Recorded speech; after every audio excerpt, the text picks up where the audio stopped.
আমি আপনাদের সামনে আলোচনা করার জন্য 28 নম্বর পারা সূরাতুত তাহরিমের 8 নম্বর আয়াতের একাংশ এবং বিশ্বনবী জনাবে মুহাম্মদুর রাসূলুল্লাহ সাল্লাল্লাহু আলাইহি সাল্লামের অগণিত হাদিস থেকে একটা হাদিস পাঠ করেছি। এই আয়াতের অংশটুকু এবং হাদিসকে সামনে রেখে আপনাদের সামনে আলোচনা করব, আল্লাহ তাআলা যদি তৌফিক দান করেন।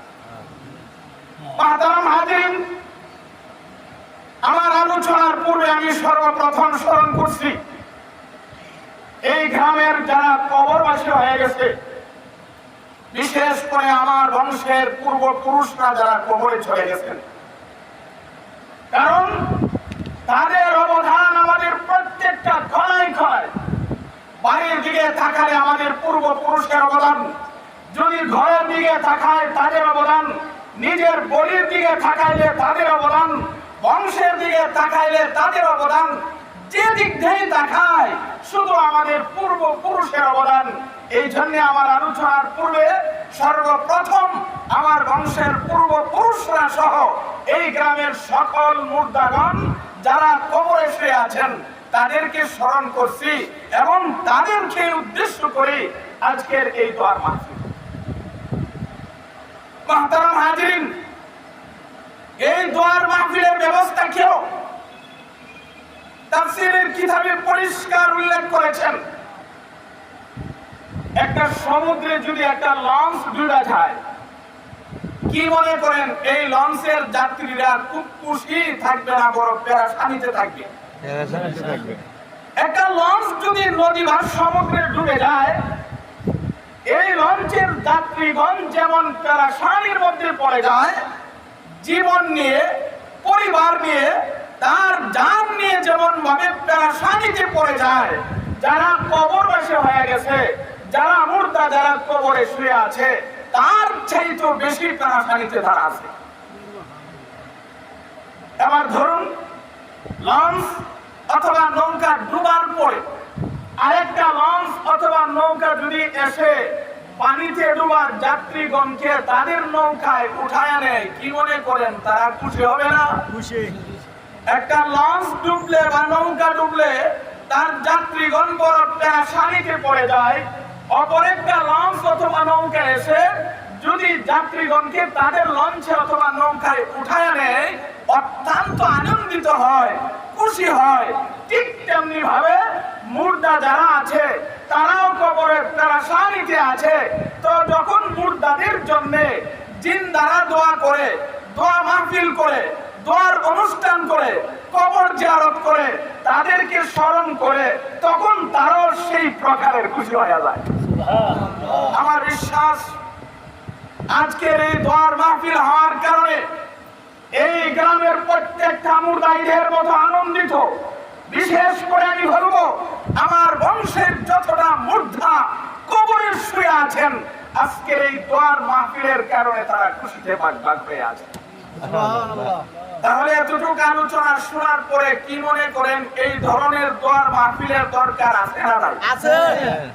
আমি মনে করি তাদেরকে স্মরণ করে প্রতিদিন এই ধরনের দোয়ার মাহফিলের দরকার, কিন্তু প্রতিদিন করা তো সম্ভব না, প্রতি সপ্তাহে আমরা করতে পারবো না। প্রত্যেকই বিভিন্ন ধরনের ব্যস্ততায় আছি, পরিবার নিয়ে, সংসার নিয়ে, ব্যবসা বাণিজ্য নিয়ে প্রত্যেকই আমরা ব্যস্ত আছি। যদি আমরা প্রতিদিন না পারি, কমপক্ষে বৎসরে একবার তাদেরকে স্মরণ করা দরকার, তাদের জন্য দোয়া করা দরকার, দোয়া মাহফিল করার দরকার। যদি তাদের এত অবদান থাকার পরেও আমি বললাম তাদের অবদান আমাদের প্রত্যেকটা খনায় খনায়, ঘরের দিকে থাকালেও তাদের অবদান, শরীরের দিকে থাকাইলেও তাদের অবদান, এত অবদান থাকার পরেও বৎসরে যদি একবার তাদেরকে স্মরণ না করি, তাহলে হাসরের মাঠে তাদের সামনে কিভাবে চেহারা দেখা? এই জন্য আপনাদের সন্তানেরা নিয়োগ করেছেন এই দেশের, এই গ্রামের পূর্বপুরুষ যারা আছে, যারা কবরবাসী হয়ে গেছে, তাদেরকে আমরা বৎসরে একবার স্মরণ করব, বৎসরে একবার সবাই মিলে তাদের জন্য দোয়া করব। বছরে একবার তাদের জন্য চোখের পানি ফেলে কাঁদবো। এই জন্য তাদের সাথে আমরা সবাই একমত আছি তো ইনশাআল্লাহ। আপনারা যদি সকলে একমত থাকেন, আমরা যদি আমাদের ছোট ভাইদেরকে, আপনাদের ভাতিজাদেরকে অথবা যারা সামনে আগিয়েছে, আমরা যদি তাদেরকে একটা সাহস দেই, আশা করি প্রত্যেক বছর আমাদের পূর্বপুরুষ সহ জিন্দাদের সহ সকলের জন্য দোয়া হবে। আল্লাহ এই মাহফিলকে, দোয়া মাহফিলকে কবুল করুন। প্রতি বছর তাদেরকে স্মরণ করে দোয়া করা তৌফিক দান করুন। আমিন। খুবই দরকার। মুহতারাম হাজিরিন, এখন প্রশ্ন হবে, দেখেন আমরা কিন্তু দূরের কোন আলেমকে দাওয়াত দেই, আমরা ইচ্ছা করেছি নিজেরাই দোয়া করব, বাবার জন্য, মায়ের জন্য, দাদার জন্য, পূর্বপুরুষের জন্য, এই গ্রামের প্রত্যেকটা কবরবাসীর জন্য। কারণ এই গ্রামে যত কবরবাসী আছে, প্রত্যেকটা কবরবাসীর সাথে আমাদের রক্তের সম্পর্ক আছে। যদিও মাহফিলে আপনারা ঘোষণা শুনেছেন এটা ভুইয়া গোষ্ঠীর উদ্যোগে মাহফিল, আমি মনে করি শুধু এটা ভুইয়া গোষ্ঠীর উদ্যোগে হলেও কিন্তু শুধু ভুইয়া গোষ্ঠীর মাহফিল নয়, এই গ্রামের প্রত্যেকটা মুসলমানের, প্রত্যেকটা নারীর, প্রত্যেকটা পুরুষের, প্রত্যেকটা মানুষের এই দোয়ার মাহফিল। মুহতারাম হাজিরিন, যে কথা বলছিলাম, ধরেন আমার পিঠ চুলকানি শুরু হয়েছে, এবার যদি আমার পিঠ আমি না চুলকায়া আরেকজনকে ডাক দিয়া বলি আমার পিঠ চুলকায়া দাও, তাহলে আরেকজনই কিন্তু ঠিক জায়গাতে চুলকাবে না, হয়তো উপরে নতুবা নিচে নতুবা ডাইনে অথবা বামে। নিচে না চুলকায়া আরেকজনকে দিয়া চুলকাইলে ঠিক জায়গায় পড়ে না। কি বলেন? ঠিক তেমনি ভাবে নিজের সন্তানেরা বা পূর্বপুরুষের জন্য দোয়া করলে যেই দরদ নিয়ে দোয়া করে, পৃথিবীর অন্য কেউ সেই দরদ নিয়ে দোয়া করে না। আমাদের অন্তরে আমাদের পূর্বপুরুষের যেই দরদ আছে, আমার বাবা, আমার দাদা, আমার মা, আমার পূর্বপুরুষ, এই গ্রামের প্রত্যেকটা নারী পুরুষ যারা কবরবাসী হয়ে গেছে, তাদের দরদ আমার অন্তরে যে পরিমাণ আছে, বিশ্বের যত বড় মুহাদ্দিস সাইকুল হাদিস হোক, তাদের অন্তরে সেই পরিমাণ দরদ নাই। এই জন্য মুহতারাম হাজিরিন, নিজেরা চুলকায়া আরেকজনকে দিয়ে চুলকাইলে যেমন ঠিক জায়গায় পড়ে না, ঠিক তেমনি ভাবে নিজের সন্তানরা দোয়া না করে অন্যরা দোয়া করলে সেই ঠিক মতো পড়ে না। এই জন্য আমরা ইচ্ছা করেছি আমাদের পূর্বপুরুষের জন্য দোয়া করব, প্রত্যেক বছর এই পরিবেশ করব। আপনারা সকলে রাজি আছেন ইনশাআল্লাহ? আল্লাহ যদি কবুল করে সকলে ইনশাআল্লাহ সাহস দিবেন, দোয়া করবেন, দোয়া করবেন, সকলে উপস্থিত থাকবেন। হয়তো হঠাৎ করে অল্প সময়ের ভিতরে আপনাদের সন্তানেরা এই একটা দোয়ার পরিবেশ করেছে, হয়তো সকলের কাছে যেতে পারে নাই, সবাইকে সংবাদটা দিতে পারে নাই, সবাইকে বলতে পারে নাই, সবাইকে দাওয়াত দিতে পারে নাই। এটা মনে ভয়ের, এটা মনে রেখে আপনারা কষ্ট দিবেন না। আপনাদের সন্তানেরা করেছে, আগামীতে চেষ্টা করবে সকলের কাছে যাওয়ার, সকলকে দাওয়াত পৌঁছানোর, আরো সুন্দরভাবে করার। যদি আপনারা দোয়া করেন, সহযোগিতা করেন, ইনশাআল্লাহ সুন্দর হবে। আল্লাহ আমাদেরকে তৌফিক দান করুন। আমিন। মুহতারাম হাজিরিন, আমি আপনাদের সামনে আলোচনা করার জন্য বলছিলাম 28 নম্বর পারা সূরাতুত তাহরিমের 8 নম্বর আয়াতের একাংশ তিলাওয়াত করছি। আমি যে আয়াত তিলাওয়াত করেছি, এই আয়াতে আল্লাহ বলেন, ইয়া আইয়ুহাল্লাযীনা আমানু তুবু ইলাল্লাহ, হে ঈমানদারগণ তোমরা আল্লাহর কাছে তাওবা করো। তাওবাতান নাসুহা, আন্তরিক তাওবা। আল্লাহ বলেছেন আল্লাহর কাছে তাওবা করতে, কোন তাওবা? আন্তরিক তাওবা। এবার তাওবা অর্থ কি? তাওবা অর্থ হলো গুনাহ থেকে ফিরে আসা। তাওবা অর্থ কি বলেন তো? আর কোরআন এবং হাদিসের পরিভাষায় তাওবা বলা হয় অতীতের গুনাহের উপরে লজ্জিত হওয়া, ভবিষ্যতে গুনাহ না করার দৃঢ় সংকল্প করা। আমরা আজকে এখানে বসেছি নিজের অতীতের গুনাহের উপরে লজ্জিত হব, ভবিষ্যতে গুনাহ না করার প্রতিজ্ঞা করব। আগে নিজে গুনাহ থেকে সাফ হইব, এরপরে পূর্বপুরুষের জন্য দোয়া করব। কথাটা বুঝছেন কিনা? আগে নিজে পবিত্র হওয়া দরকার। তাওবা মানে গুনাহ থেকে পবিত্র হওয়া। মুহতারাম হাজিরিন, আরেক হাদিসে আল্লাহর নবী বলেন, মান তাবা ক্বাবলা আন তাতলু আশ-শামসু মিন মাগরিবিহা তাবাল্লাহু আলাইহি। পশ্চিম আকাশে সূর্য উদয় হওয়ার আগে যদি আল্লাহর কাছে তাওবা করা হয়, আল্লাহ তাওবা কবুল করবেন। কিন্তু পশ্চিম আকাশে যেদিন সূর্য উদয় হয়ে যাবে সেদিন তাওবা করলে আল্লাহর কাছে কবুল হবে না। এখানে একটা কথা বোঝার দরকার, তাওবার কিন্তু একটা শেষ সীমানা আছে। একটা হলো ব্যক্তিগত শেষ সীমানা, আর একটা হলো সমষ্টিগত শেষ সীমানা। মানে এই সময়ের ভিতরে আল্লাহর কাছে তাওবা করতে হবে, এরপরে তাওবা করলে আল্লাহর কাছে কবুল হবে না। তাওবা করার একটা সীমা আছে। একটা হলো ব্যক্তিগত শেষ সীমানা। ব্যক্তিগত শেষ সীমানা মানে প্রত্যেকটা মানুষের তো মরণ হবে।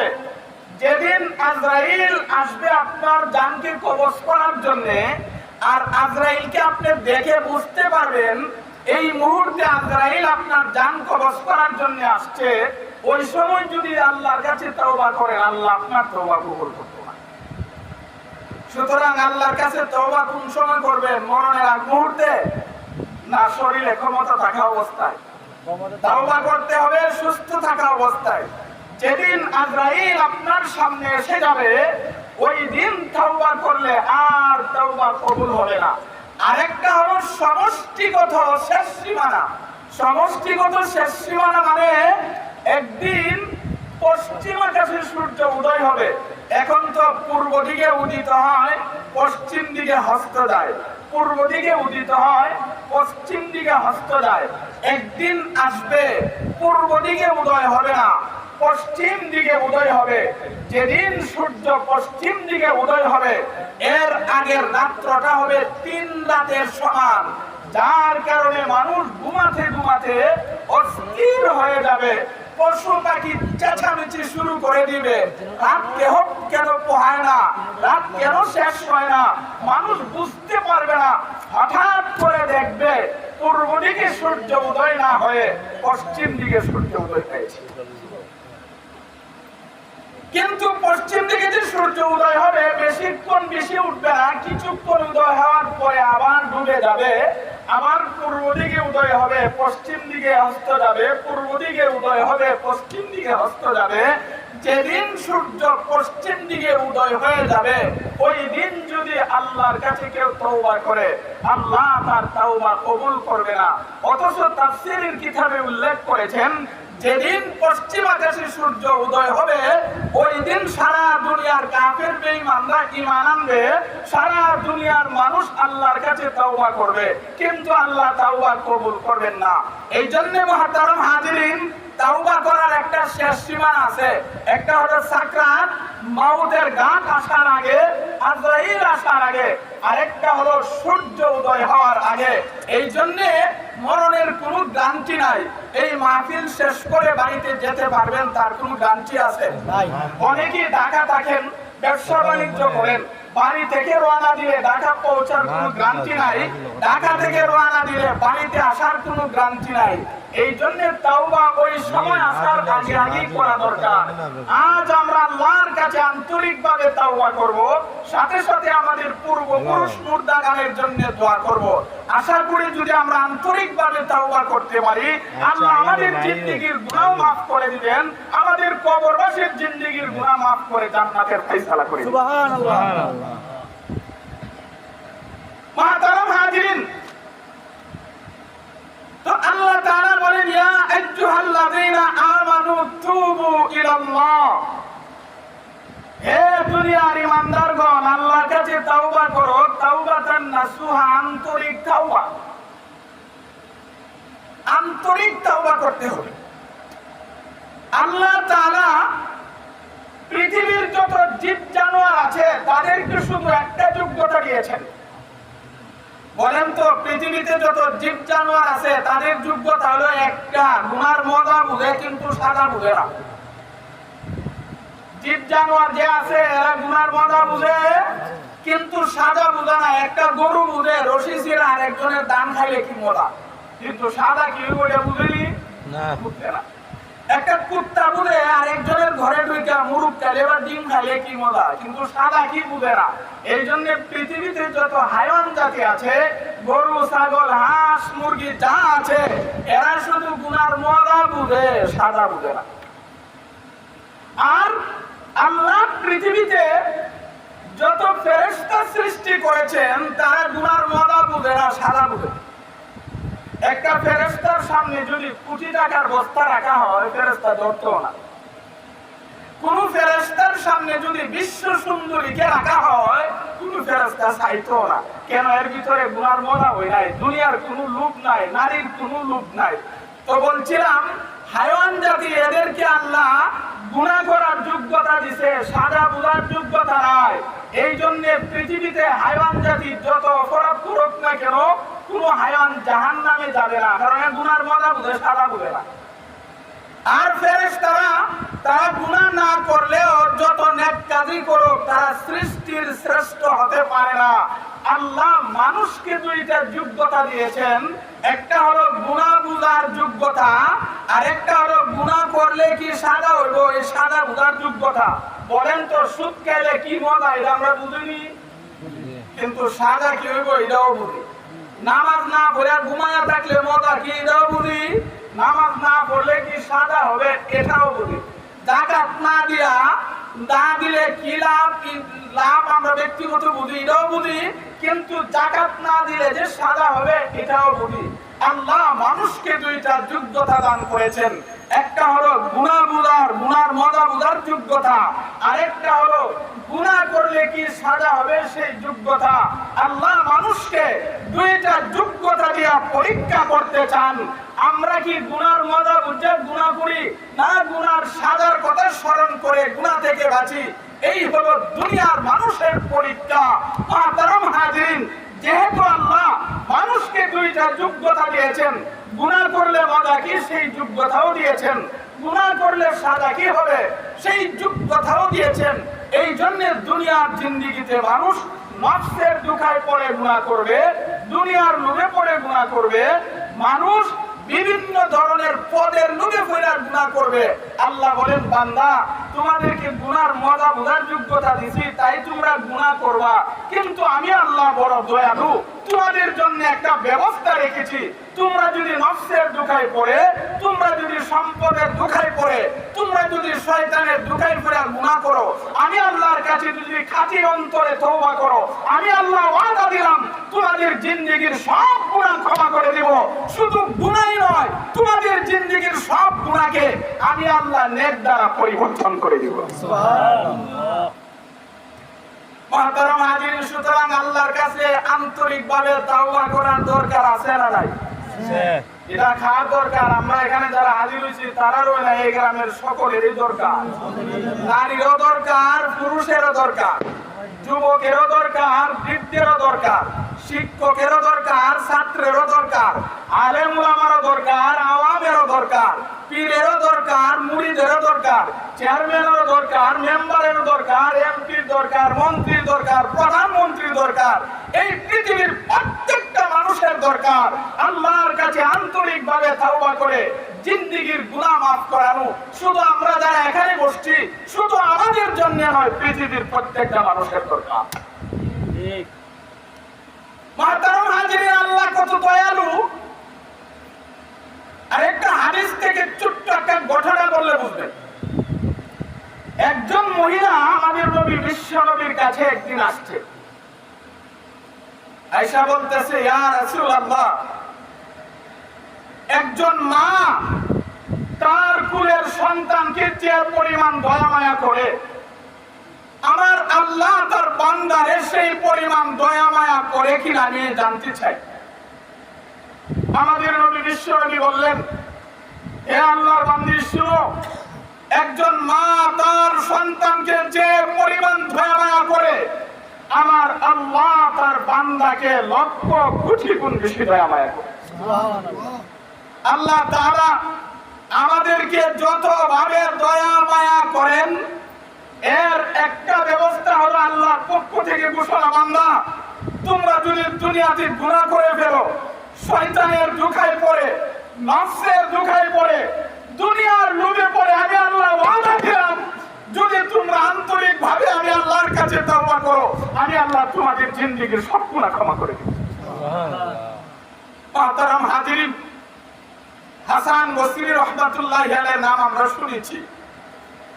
হাসান বসরি রাহমাতুল্লাহি আলাইহি একদিন তার খানকার মধ্যে বসা, হঠাৎ করে একজন লোক আসছে, আয়া বলতেছে, হুজুর আমার একটা কূপ ছিল, কুয়া, এখন তার কূপের জামানা নাই, কূপ কুয়া। হুজুর আমার কূপের পানি ছিল বড় মিষ্টি, হুজুর আমার কূপের পানি এলাকার সবাই পান করত, কিন্তু কি জানি হয়ে গেল, আমার কূপের পানি শুকায়া গেছে, এই এলাকার মানুষের বড় কষ্ট হইতেছে। হুজুর যদি আল্লাহর কাছে একটু দোয়া করতেন, আল্লাহর কাছে যদি দোয়া করতেন, আল্লাহ যেন আমার কূপের পানির ব্যবস্থা করে দেয়। হুজুর আমি কি করতে পারি? হাসান বসরি বলল, তুমি বাড়িতে যাও, এলাকার সবাইকে নিয়ে আল্লাহর কাছে তাওবা করো, আল্লাহ তোমার কূপের পানির ব্যবস্থা করে দিবে। এই লোকটা চলে যাওয়ার কিছুক্ষণ পরে আরেকটা লোক আসছে, বলতেছে, হুজুর আমি বিয়ে করেছি, অনেক বছর হয়ে গেছে, কিন্তু আমার সন্তান হয় না, হুজুর আমি কি করতে পারি? সন্তানের জন্য কি করতে পারি? হাসান বসরি রাহমাতুল্লাহি আলাইহি তিনি বললেন, তুমি যাও বাড়িতে গিয়ে আল্লাহর কাছে তাওবা করো, আল্লাহ তোমার সন্তানের ব্যবস্থা করে দিবেন। তিনি চলে যাওয়ার পরে আরেকজন লোক আসছে, এসে বলতেছে, হুজুর হঠাৎ করে আমার বাগানে আগুন লাগা গেছে, আগুন লাগা পুরা বাগান পুরা ছারখার হয়ে গেছে, হুজুর আমি কি করতে পারি? হাসান বসরি রাহমাতুল্লাহি আলাইহি তিনি বললেন, তুমি বাড়িতে যাও, বাড়িতে গিয়ে আল্লাহর কাছে তাওবা করো, আল্লাহ তাআলা তোমার ক্ষতি পূরণ করে দিবেন। তিনি চলে যাওয়ার কিছুক্ষণ পরে আরেকজন লোক আসছে, আয়েশা বলতেছে, হুজুর আমার একটা মূল্যবান জিনিস হারিয়ে গেছে, আমি কি করতে পারি? হুজুর বললেন, তুমি বাড়িতে যাও, বাড়িতে গিয়ে আল্লাহর কাছে তওবা করো, আল্লাহ তোমার জিনিসের ব্যবস্থা করে দিবেন। প্রথম ব্যক্তি বাড়ি থেকে আল্লাহর কাছে তওবা করছে, কূপের পানির ব্যবস্থা করে দিয়েছেন। দ্বিতীয় ব্যক্তি বাড়ি থেকে আল্লাহর কাছে তওবা করেছে, আল্লাহ সন্তানের ব্যবস্থা করে দিয়েছে। তৃতীয় ব্যক্তি বাড়ি থেকে তওবা করেছে, আল্লাহ তার ক্ষতি পূরণ করে দিয়েছে। চতুর্থ ব্যক্তি আল্লাহর কাছে গিয়ে তওবা করছে, আল্লাহ তার মূল্যবান জিনিসকে ফিরিয়ে দিয়েছে। খাদেম বলতেছে, হুজুর ব্যাপারটা বুঝলাম না, আজকে যে লোকই আসে সবাইকে কি বলেন, শুধু তওবা করো তওবা করো, আর কোনো আমল নাই? হাসান বসরি রাহমাতুল্লাহি আলাইহি বলল, বাবারে শুনো, আল্লাহ কোরআনে ওয়াদা করেছেন, দুনিয়ার মানুষ যে কোনো বিপদে পড়ুক, যে কোনো সমস্যায় পড়ুক, যে কোনো সমস্যা তার সামনে আসুক, আল্লাহর কাছে তওবা করলে আল্লাহ সব সমস্যার সমাধান করে দিবেন। সুবহানাল্লাহ। এই জন্য আপনার সন্তানরা ইচ্ছা করেছেন, নিয়ত করেছেন, প্রত্যেক বছর আপনাদেরকে নিয়ে তাওবা করবে, আপনাদেরকে নিয়ে কান্না করবে। যদি আমরা প্রতি বছর আমরা যদি একত্র হয়ে বাবা, চাচা, ভাই সবাই মিলে পর্দার আড়ালের মা বোনকে নিয়ে যদি আল্লাহর কাছে আন্তরিকভাবে তওবা করতে পারি, আমার বিশ্বাস আমাদের যত জরুরত আছে আল্লাহ সব পুরা করে দিবেন। এই বংশকে আল্লাহ সব বিপদ আপদ থেকে হেফাজত করবেন। এই বংশের মানুষের মধ্যে আন্তরিক মহব্বত সৃষ্টি করে দিবেন। আমাদের পূর্বপুরুষের কবরটাকে জান্নাতের বাগিচা বানাই দিবেন। সুবহানাল্লাহ। এই জন্য মুহতারাম হাজিরিন, আল্লাহর কাছে আন্তরিকভাবে তাওবা করার দরকার, আন্তরিকভাবে তাওবা করার দরকার। আল্লাহ শুধু আমাদের তাওবা কবুল করে বিষয়টা এমন না। হয়তো কোনো মাহফিলে বলেছিলাম, আবার প্রাসঙ্গিক বলতে হয়, দেখেন এক এলাকাতে বানরের উপদ্রব হয়েছে, এত বানর। পাহাড়ি এলাকায় যারা থাকে তারা বুঝে বানরে মানুষকে কি পরিমাণ ক্ষতি করে, বানরে কি পরিমাণ জ্বালা দেয়। তো পাহাড়ি এলাকা, এই এলাকার মানুষরা বানরের কারণে অতিষ্ঠ হয়ে গেছে। একদিন এলাকার মানুষ সবাই মিলে চিন্তা করলো, আচ্ছা এবার কি করা যায়, বানরের এই দুষ্টামি থেকে আমরা কেমনে রেহাই পাবো। সবাই একটা পরামর্শতে বসেছে।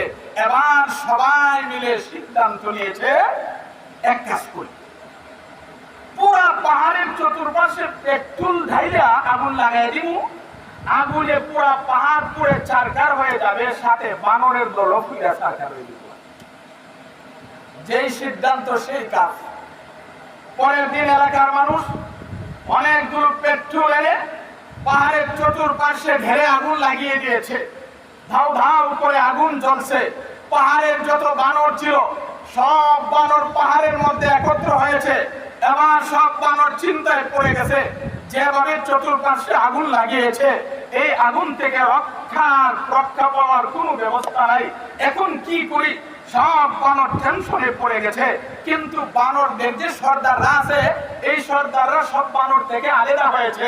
আলাদা হয়ে সব সর্দার বানররা তার সামনের দুইটা পাও আকাশের দিকে উঠাইয়া দিছে, উঠাইয়া কান্না শুরু করে দিছে, আল্লাহ আমাদের দুষ্টামির কারণে মানুষের পাহাড়ের চতুর্পাশে আগুন লাগাইয়া দিছে, আল্লাহ এই আগুন থেকে বাঁচার আর আমাদের কোনো রাস্তা নাই। সর্দারদের সাথে পাহাড়ে যত বানর ছিল সব বানর তাদের সামনের দুইটা পা আকাশের দিকে উঠাইয়া কান্না শুরু করে দিছে, আল্লাহ আগুন থেকে আমাদেরকে হেফাজত করো, আল্লাহ আগুন থেকে হেফাজত করো। আল্লাহ বানরের দোয়াকে কবুল করে সাথে সাথে বৃষ্টির ব্যবস্থা করে দিয়েছে। মুহূর্তের ভিতরে আগুন নিভে গেছে। এলাকার মানুষ বুঝতে পারছে আসলে এটা আল্লাহর পক্ষ থেকে কোনো সাহায্য।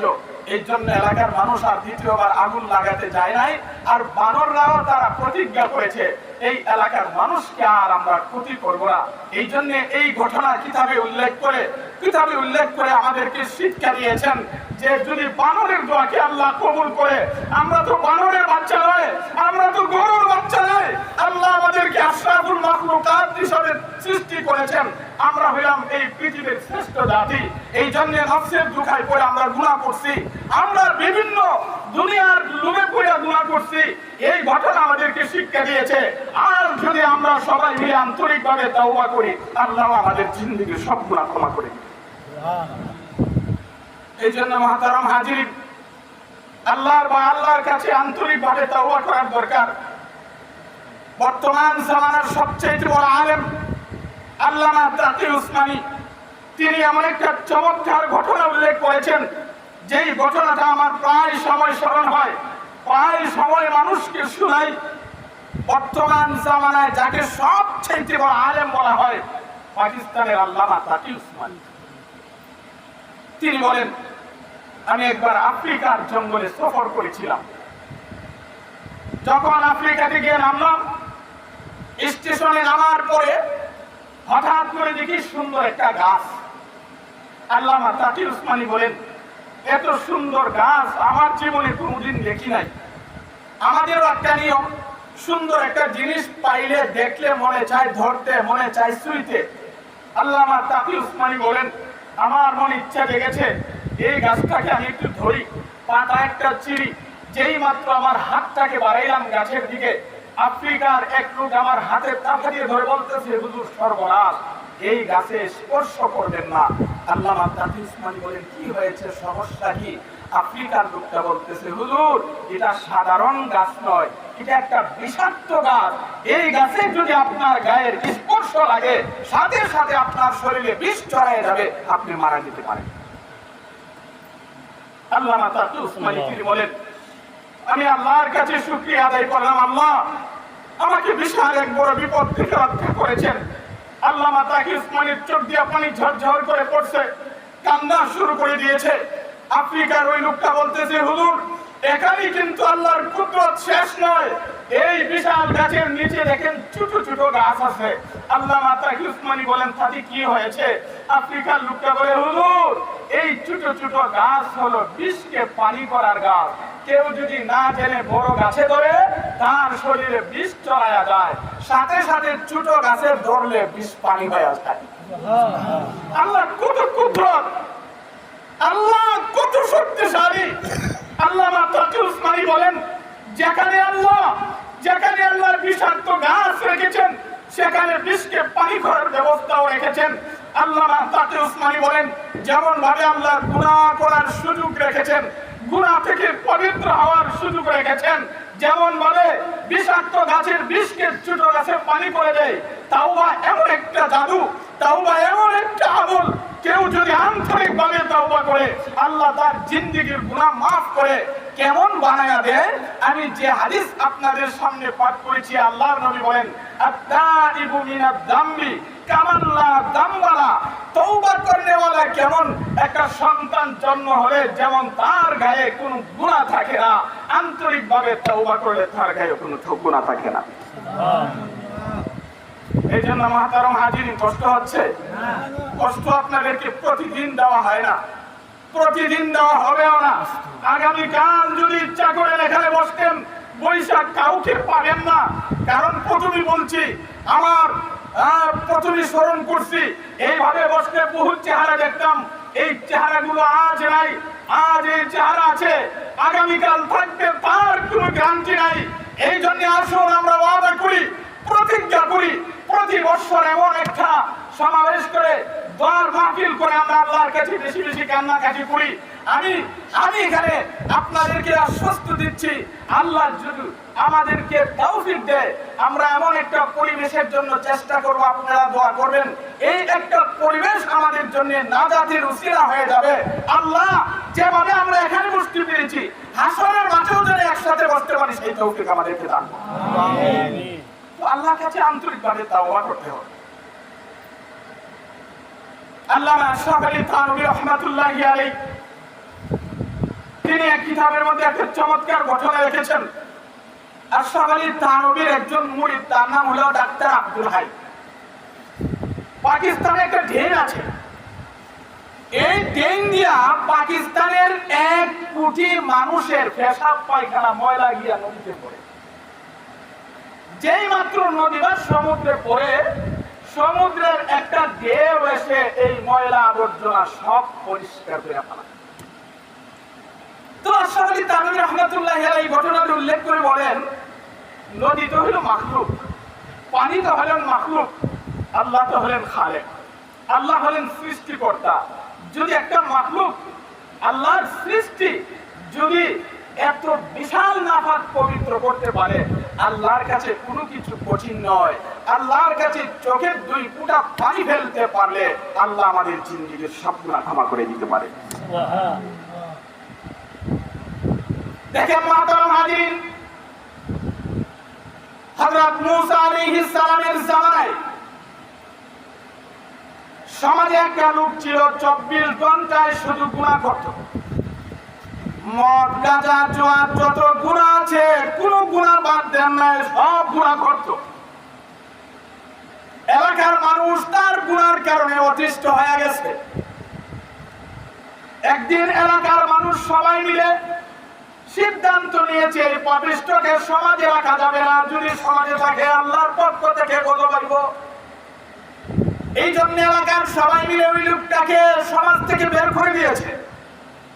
এই লোকটা একটা পাহাড়ের ভিতরে ঢুকছে, এমন এক জায়গায় গেছে যেখানে মানুষ নাই, ডাক্তার নাই, খাবার নাই, ঔষধ নাই। এই পাহাড়ের ভিতরে গিয়ে কান্না শুরু করে দিয়েছে, আল্লাহ আমার গুনার কারণে মানুষ আমার সমাজ থেকে বাড়ি ফেলে দিছে।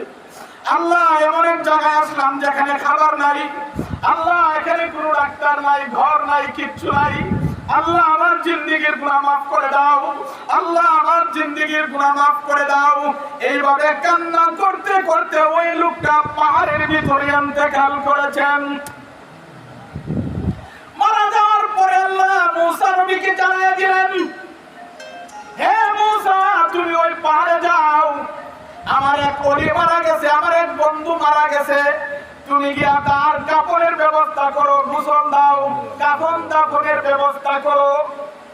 মূসা আলাইহিস সালাম গেলেন এবং আল্লাহর সাথে সাথে বলে দিলেন, শুধু তার কাফন দাফনের ব্যবস্থা নয়, তুমি পুরো এলাকাতে ঘোষণা করো, ওই লোকের জানাজায় যারা অংশগ্রহণ করবে আমি আল্লাহ তার জিন্দেগীর সব গুনাহ ক্ষমা করে দিব।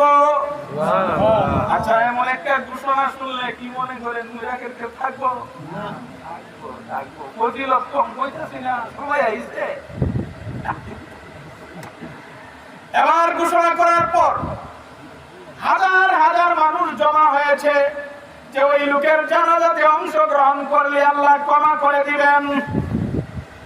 আয়েশা দেখে কিও ওই লোকের জানাজাতি যারে আমরা সমাজ থেকে বাইর করে দিছি, এবার সবাই মিলে মুসা আলাইহিস সালামকে বলল, হে আল্লাহর নবী, ব্যাপারটা বুঝলাম না, এত পাপিষ্ঠ আল্লাহর দুশমন, আল্লাহর দুশমন হওয়ার কারণে তারে সমাজ থেকে বের করে দিলাম, আর আপনি বলেন আল্লাহর বন্ধু, বিষয়টা কি বুঝলাম না। এমনি মুসা নবী আল্লাহর কাছে হাত উঠাইলেন, আল্লাহর কাছে হাত উঠায় বলে, আল্লাহ, ব্যাপারটা তো বুঝতে পারলাম না, আপনি বলেন আপনার বন্ধু, মানুষে দিক হয় সে নাকি আপনার শত্রু। এবার আল্লাহ বলেন, মুসা, তাদের কথাও ঠিক, আমি আল্লাহর কথাও ঠিক। এক সময় ওই লোকটা পাপ করতো, পাপিষ্ঠ ছিল, আমার শত্রু ছিল, কিন্তু শেষ পর্যায়ে সে আমি আল্লাহর কাছে এমন ভাবে তাওবা করেছে, আমি আল্লাহ তার জিন্দেগীর সব গুনাহ ক্ষমা করে আমি আল্লাহ আমার বন্ধুতে পরিণত করে দিলাম। এই জন্য আমরা যদি আল্লাহর কাছে আন্তরিকভাবে তওবা করতে পারি, আল্লাহ আমাদেরকে বন্ধু বানিয়ে দিবেন, আল্লাহ আমাদেরকে বন্ধু বানিয়ে দিবেন। আরেকটা ঘটনা আমরা সবাই জানি, সবাই কিন্তু জানি, একবার আল্লাহর নবী বিশ্ব নবী আল্লাহর কাছে দোয়া করেন, আল্লাহ, দেহিয়াতুল কালবি অথবা আবু লাহাব দুইজনের একজনকে মুসলমান বানায়া দাও। আল্লাহ তাআলা বললেন, বন্ধু হে, আমি আল্লাহ দেহিয়াতুল কালবির শানে দোয়া কবুল করলাম, আগামীকাল দেহিয়াতুল কালবি আপনার কাছে গিয়া কালেমা পড়ে মুসলমান হবে। আমাদের নবী বিশ্ব নবী সাহাবায়ে কেরামকে জানাই দিলেন, হে সাহাবায়ে কেরাম, আল্লাহ বলেছেন আগামীকাল নাকি দেহিয়াতুল কালবি আমার কাছে আয়া কালেমা পড়ে মুসলমান হইব, খবরদার আসলে কিন্তু তোমরা কেউ খারাপ ব্যবহার করো না, তারে সম্মানের সাথে আমার কাছে নিয়ে আসবা। পরের দিন দেহিয়াতুল কালবি বিশ্ব নবীর দরবারে হাজির। সাহাবায়ে কেরাম দেহিয়াতুল কালবিকে সম্মানের সাথে নবীজির কাছে নিয়ে গেলেন। আমাদের নবী বিশ্ব নবীর গায়ে একটা চাদর ছিল, শাল, এই চাদরটা খুইলা নিচে বিছায়া দিছে, বিছায়া দিয়া বলে, দেহিয়াতুল কালবি, তুমি আমার এই চাদরের উপরে বসো। দেহিয়াতুল কালবির চোখ দিয়া পানি ছাইয়া দিছে, কান্না শুরু করে দিয়েছেন। দেহিয়াতুল কালবি বলে, ওগো নবী, যেই চাদর আপনার গায়ে লাগছে সেই চাদরের উপরে দেহিয়াতুল কালবি বসতে পারে না, যে চাদর আপনার গায়ে লাগছে এই চাদরের সাথেও দেহিয়াতুল কালবি বিয়াদবি করতে পারে না। এমনি দেহিয়াতুল কালবি শালবাদ চাদরটাকে মোড়ায়া ধরে বুকের সাথে জড়ায়া ধরছে, আর চুমু খাইতে লাগলেন, বলতেছে, ইয়া রাসূলুল্লাহ, ইয়া হাবিবাল্লাহ, আমি চাদরের উপরে বসবো না, আমি এসেছি আপনার কাছে কালেমা পড়ে মুসলমান হওয়ার জন্য, আমার এই কালেমা পড়ায়া মুসলমান বানায়া দেন। এমনি আমাদের নবী বিশ্ব নবী বললেন, দেহিয়াতুল কালবি, তুমি বলো লা ইলাহা ইল্লাল্লাহু মুহাম্মাদুর রাসূলুল্লাহ। দেহিয়াতুল কালবি যেই মাত্র কালেমা পড়েছে, চোখ দিয়া পানি পড়তে শুরু করেছে, জোরে জোরে চিৎকার করে কান্না শুরু করে দিয়েছে। সাহাবায়ে কেরামও কাঁদে, বিশ্ব নবীও কাঁদে, শুধু কাদার কাদা, শুধু কাদার কাদা, সবাই কাঁদে, কান্নার রুল পড়ে গেছে। আল্লাহর নবী বিশ্ব নবী বলেন, দেহিয়াতুল কালবি, আমি তো তোমার জোরে মুসলমান বানাই নাই, তুমি স্বইচ্ছায় এসে কালেমা পড়ে মুসলমান হইছো, তুমি কাঁদো কেন? এমনি দেহিয়াতুল কালবি বলে, ওগো আল্লাহর রাসূল, আমি কেন কাঁদি জানেননি? আমার জীবনে বহু সন্তানকে দাফন করেছি, শেষ পর্যায়ে সেই ইতিহাস আপনারা জানেন, শেষ পর্যায়ে আমার একজন মেয়েকে দাফন করেছি, বিস্তারিত বলার দরকার নাই, একজন মেয়েকে দাফন করেছি, যেই মাত্র কালেমা পড়েছি, এবার আমার ভিতরে একটা ভয় ঢুকে গেছে, আল্লাহ আমার জিন্দেগীর গুনাহ মাফ করবে কিনা। সাথে সাথে আল্লাহ জিবরাইলকে পাঠিয়ে দিলেন, জিবরাইল, আর দেরি করো না, আমার বন্ধুকে গিয়া জানাও আমি আল্লাহ দেহিয়াতুল কালবির জিন্দেগীর সব গুনাহ ক্ষমা করে দিলাম। আমরা কি মনে করেন দেহিয়াতুল কালবির চাইতে কঠিন কোন গুনাহ করছি? ও তো নামাজ পড়ি না, রোজা রাখি না, বিভিন্ন ধরনের গুনাহ করি, কিন্তু সে আপন সন্তানকে হত্যা করেছে, সে যদি আল্লাহর কাছে তওবা করে যদি মুক্তি পায়, তাহলে আমরা আল্লাহর কাছে মুক্তি পাবো না। এই জন্য আমার তামাম হাজিরিন, মুসা আলাইহিস সালামের জামানায় অনাবৃষ্টি, বৃষ্টি হয় না, বৃষ্টির জন্য ঘাস শুকায় গেছে, পশু পাখি হাহাকার, খুব কষ্ট হচ্ছে। এবার এলাকার সবাই মিলে মুসা আলাইহিস সালামের কাছে গেল, গিয়ে বলতেছেন, ওগো আল্লাহর নবী, বৃষ্টি না হওয়ার কারণে আমাদের বড় কষ্ট হচ্ছে, আল্লাহর কাছে দোয়া করুন, আল্লাহ যেন আমাদের বৃষ্টির ব্যবস্থা করে দেয়, পানির ব্যবস্থা করে দেয়। মুসা আলাইহিস সালাম ৭০,০০০ উম্মতকে নিয়ে, মুসা আলাইহিস সালাম ৭০,০০০ উম্মতকে নিয়ে একটা মাঠে জমা হয়েছে, মাঠে জমা হয়ে আল্লাহর কাছে কান্না শুরু করে দিছে, আল্লাহ বৃষ্টি দাও, আল্লাহ বৃষ্টি দাও, বৃষ্টির জন্য তো কষ্ট হচ্ছে। আল্লাহ জানায়া দিলেন, মুসা, তোমাদের এই মজলিসের মধ্যে এমন একজন লোক আছে, এই লোকটা ৪০ বছর পর্যন্ত আমার নাফরমানি করছে, এই লোক যতক্ষণ মজলিস থেকে বের না হবে আমি আল্লাহ তোমার তওবা কবুল করব না। এবার মুসা আলাইহিস সালাম ঘোষণা দিলেন, ও ভাই, কে তুমি? এমন এক লোক আমাদের মজলিসের ভিতরে আছো, তুমি না বের হলে তো বৃষ্টি হবে না, আল্লাহ দোয়া কবুল করবেন না, তুমি বের হয়ে যাও। যে পাপ করছে সে তো জানে। এবার সে কান্না শুরু করে দিয়েছেন, চিন্তা করতেছে, যদি বের হই হাজার হাজার মানুষ আমারে দেখবো, পৃথিবীর ইতিহাসে কলঙ্কিত হয়ে থাকবো, এই লোকটা পাপিষ্ঠ, বড় পাপিষ্ঠ। আর যদি বের না হই আল্লাহ বৃষ্টি দিবেন না, দোয়া কবুল করবেন না, মানুষের কষ্ট হবে। এবার কি করি? বের হইলেও সমস্যা, বের না হইলেও সমস্যা, কি করি? এমনি লোকটার সাজদায় পড়া আল্লাহর কাছে কান্না শুরু করে দিয়েছে, আল্লাহ, আল্লাহ আমার গুনাহকে মাফ করে দাও, আল্লাহ আমার জন্য এই দেশের মানুষকে কষ্ট দিও না, আল্লাহ বৃষ্টির ব্যবস্থা করে দাও, পানির ব্যবস্থা করে দাও। আল্লাহর কাছে কান্না করতে দেরি হয়েছে, এমনি আল্লাহ বৃষ্টির ব্যবস্থা করে দিয়েছেন। মুসা নবী কয়, আল্লাহ, ব্যাপারটা তো বুঝলাম না, এমন তো কোন লোক বের হয় নাই, বৃষ্টি দিলেন কেন? আল্লাহ কয়, মুসা, যার জন্য আমি বৃষ্টি বন্ধ রেখেছিলাম তার জন্য আমি আবার বৃষ্টি দিলাম। সুবহানাল্লাহ। এই জন্য মুহতারাম হাজিরিন, আল্লাহর কাছে তাওবা করার দরকার আছে না নাই? কিন্তু তাওবা করারও নিয়ম আছে, তাওবা করারও পদ্ধতি আছে। উযুর ফরজ হইল ৪টা, উযুর ফরজ ৪টা। ১ নাম্বার সমস্ত মুখ ধৌত করা, ২ নাম্বার ২ হাতের কনুই সহ ধৌত করা, ৩ নাম্বার মাথার ৪ ভাগের ১ ভাগ মাসা করা, ৪ নাম্বার ২ পায়ের টাকনু সহ ধৌত করা। বলেন তো উযুর ফরজ কয়টা? এখন যদি কেউ উযুর ফরজ পালন না করা, যদি হাত মুখ না ধোয়া, খালি আল্লাহ উযু করলাম, আল্লাহ উযু করলাম, উযু করলাম, সারাদিন যদি হয় উযু করলাম, উযু করলাম, উযু হইবনি? হাত ধোয়া লাগবো, মুখ ধোয়া লাগবো, মাথা মাথা গরম লাগবো। যেমন ভাবে উযুর ফরজ আছে, উযুর ফরজ পালন কইরা উযু করন লাগে, ঠিক তেমনি ভাবে তাওবারও ফরজ আছে, তাওবার ফরজ পালন না কইরা কেউ যদি আল্লাহ তওবা করলাম, আল্লাহ তওবা করলাম, উযুর ফরজ পালন না করে উযু করলে যেমন কবুল হয়, উযু হয় না। তাওবার ফরজ পালন না কইরা তাওবা করলেও তাওবা কবুল হয় না। তাহলে তাওবার ফরজ জানার দরকার আছে। উযুর ফরজ সবাই জানি, সবাই জানি, কিন্তু তাওবার ফরজ জানি না। এই জন্য তাফসীরের কিতাবের মধ্যে উল্লেখ করেছেন উযুর ফরজ হলো ৪টা, তাওবার ফরজ হলো ৬টা। এই সেটা বলে আলোচনা শেষ করতে জানি আপনাদের কষ্ট হচ্ছে। বলেন তো উযুর ফরজ কয়টা? ৬টা। এমনও মুসলমান আছে উযুর ফরজ করতে পারে না। তাওবার ফরজ হইল ৬টা। ১ নাম্বার তাওবার ফরজ হইল অতীতের গুনাহের উপরে লজ্জিত হইব আর আফসোস করতে হইব, আল্লাহ জীবনে বহু নামাজ ছাড়লাম, আল্লাহ নামাজের কারণে এখন তো জাহান্নামে যাইতে হইব, আল্লাহ জীবনে অনেক রোজা ছাড়লাম, সুদ খাইলাম, ঘুষ খাইলাম, মদ খাইলাম, গাঞ্জা খাইলাম, আল্লাহ জীবনে বহু অপরাধ করেছি, এই অপরাধের কারণে জাহান্নামে যাওয়ার লাগবো।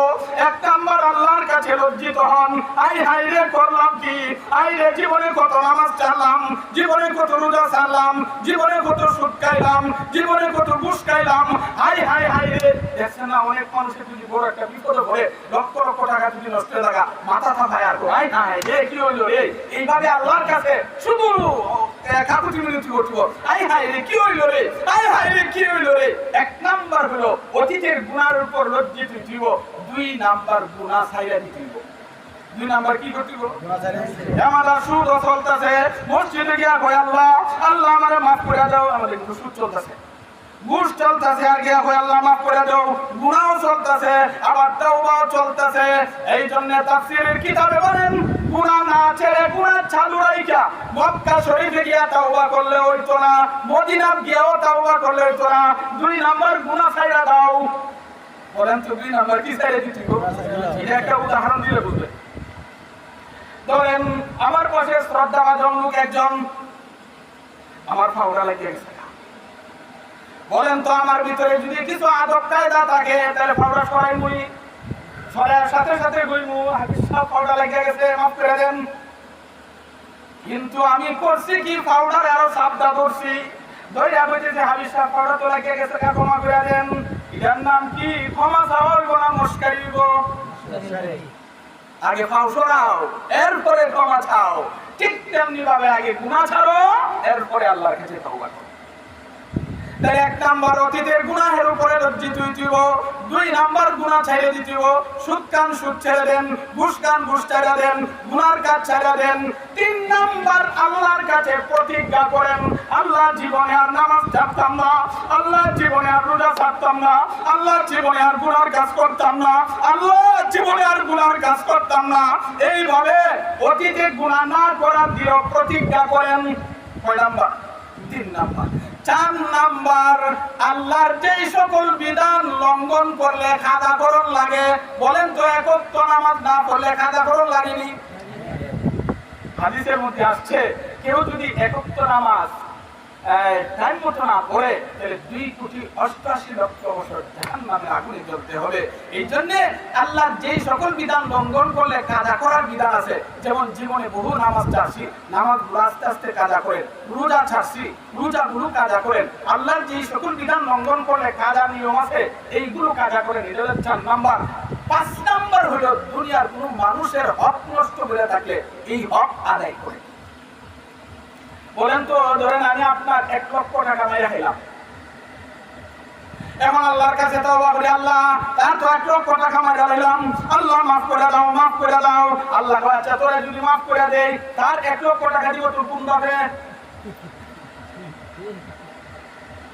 এইজন্য আল্লাহ কয় যদি দুনিয়ার কোন মানুষের হক নষ্ট করে থাকো হক আদায় করো এক হাদিসের মধ্যে আল্লাহর নবী বলেন হাশরের মাঠে কিছু মানুষ নেকের পাহাড় নিয়ে উঠবো কিন্তু গুনার পাহাড় লয়া জাহান্নামে যাইব ওইটা আবার কেমনে নেকের পাহাড় লয়া উঠবো তার চতুর্পার্শ্বে দেখা যাইব ফাওনাদার শুধু ফাওনাদার আল্লাহর কাছে বলবো আল্লাহ এর কাছে তো আমি বাড়ি ভাই আমার বাড়ি আত্মসাৎ করছে আরেকজনে বলবো আমার জমি আত্মসাৎ করছে আরেকজনে বলবো আমার 1 লক্ষ টাকা মেরে খাইছে আল্লাহ বলতে বলবো আল্লাহ দুনিয়াতে বসি এগুলো তো সাথে আনছি না আল্লামা কেরামত আলী জনপুরি বলেন কেউ যদি কারো 25 পয়সা আত্মসাৎ করে 35 ওয়াক্ত কবুল নামাজের সওয়াব দিয়া দিতেইব কি মনে করে প্রয়োজনে দিতে পারবে 1-2 জনের দেওয়ার পরে আর দেখা যায় নেক নাই এবার আল্লাহ বলবো এদের পাওনা দাও বলবো আল্লাহ তো নেক নাই এখন কি করতাম আল্লাহ বলবে এদের গুনার বোঝা লয়া জাহান্নামে চলে যাও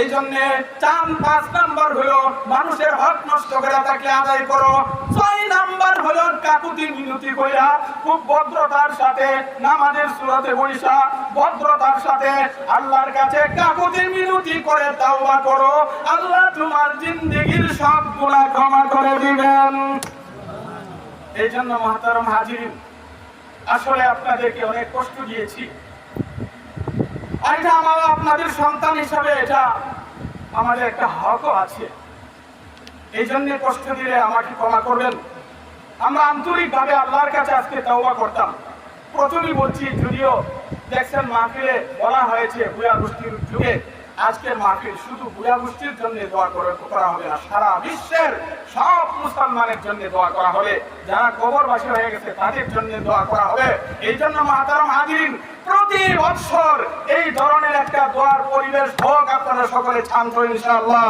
সকলে একটু হাত উঠায় দেখে আল্লাহ আমাদের সবাইকে কবুল করুন। আল্লাহ আমরা নিয়ত করেছি, সবাই হাত নামা নিয়ত করেছি, আল্লাহ এই ধরনের একটা পরিবেশ করে আমাদের পূর্বপুরুষের কিছু উপকার করতে চাই, এই সমাজের কিছু উপকার করতে চাই। আমরা সকলে আপনার কাছে তওবা করতে চাই। আল্লাহ আমাদেরকে কবুল করুন, মাহফিলকে কবুল করুন। মাগরিবের পর থেকে পর্যন্ত যে আলোচনা হয়েছে, আল্লাহ আমাদের সবাইকে আমল করার তৌফিক দান করুন।